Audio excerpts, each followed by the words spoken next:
पवार हे बारामती विमानतळावरती येत असतात आणि बारामती विमानतळावरती आज देखील नेहमीप्रमाणे ते दाखल होणार होते. मात्र लँडिंग दरम्यान हे विमान क्रॅश झालेलं आहे. आपण जर दृश्यांमध्ये बघितलं तर बारामती विमानतळाजवळ असणाऱ्या एका शेतामध्ये हे विमान पडलेलं आहे आणि विमान अक्षरशः जळून खाक झाल्याचं आपल्याला पाहायला मिळतंय.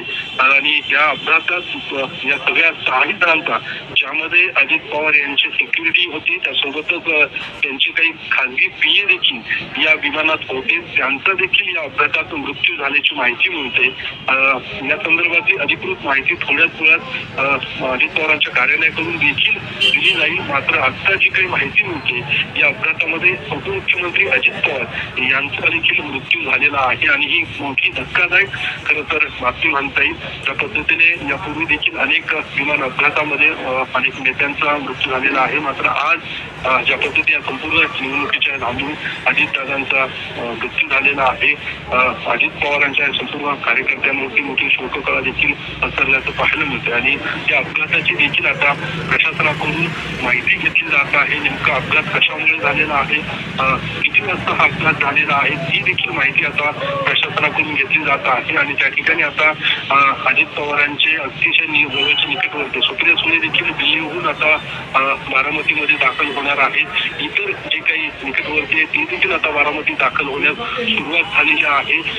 हॉस्पिटल आणि एकूण बारामती विमानतळाजवळ कार्यकर्त्यांची देखील मोठी गर्दी जमा व्हायला सुरुवात झालेली आहे. आणि या सगळ्या अपघातामध्ये जी काही माहिती विमानतळ प्रशासनाकडून देण्यात आलेली आहे, त्यांनी देखील यामध्ये स्पष्टता आणलेली आहे की 6 जणांचा मृत्यू या अपघातात झालेला आहे.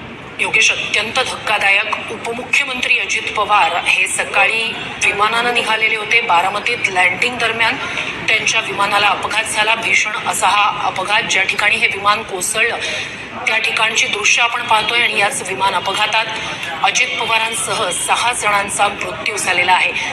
बारामतीत लँडिंग दरम्यान झालेल्या विमान अपघातात उपमुख्यमंत्री अजित पवारांसह 6 जणांचा मृत्यू झालेला आहे.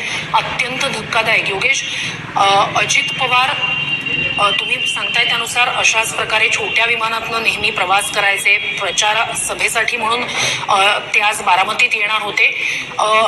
उपमुख्यमंत्री असतील, मुख्यमंत्री असतील किंवा नेते असतील, यांच्यासाठी विमान प्रवासाचा किंवा त्या संदर्भातल्या विमान तपासणीचा प्रोटोकॉल असतो आणि याआधी सुद्धा अनेकदा नेत्यांच्या विमानांना अपघात झालेले आहेत.